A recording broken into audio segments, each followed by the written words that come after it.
আজকে আমরা আলোচনা করব সূরা আর রহমান এর ফজিলত সম্পর্কে। আজকে আমরা আলোচনা করব সূরা আর রহমান।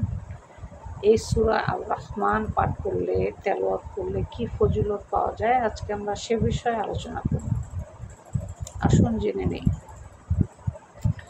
রাসূল সাল্লাল্লাহু আলাইহি ওয়াসাল্লাম বলেছেন, প্রত্যহ জিনিসেরই সৌন্দর্য রয়েছে, আর পবিত্র কোরআনের সৌন্দর্য হলো সূরা আর রহমান। হাদিস শরীফে বর্ণিত আছে, যে ব্যক্তি সূরা আর রহমান পাঠ করে সে যেন মহান আল্লাহ তাআলার যাবতীয় নেয়ামতের শুকরিয়া আদায় করে। সূরা আর রহমান তেলাওয়াত করলে আল্লাহ তাআলার যাবতীয় যা কিছু আছে সব কিছুর শুকরিয়া ওই ব্যক্তি আদায় করবে। এই হচ্ছে সূরা আর রহমানের পড়ার ফজিলত। তাহলে আমরা সূরা আর রহমান বেশি থেকে বেশি পড়ার জন্য চেষ্টা করব ইনশাআল্লাহ। ঠিক আছে? বোঝার জন্য আরেকবার বলতেছি যে সূরা আর রহমান পড়লে আপনার কি ফজিলত হয়।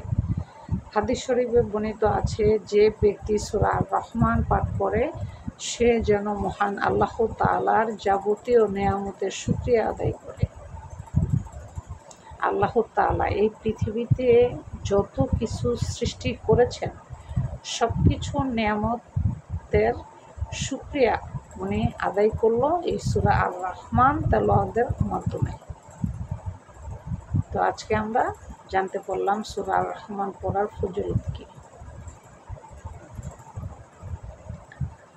তারপরে আরেকটা আছে, এই সূরা 21 বার পাঠ করলে পাঠকারী জান্নাত ও জান্নাতের নেয়ামত সমূল্য লাভ করতে পারবে। আর 11 বার পাঠ করলে মনোবাসনা পূর্ণ হবে। খাঁটি মনে নিয়মিতভাবে পাঠ করলে আল্লাহ তাআলা রহমত লাভ হয়।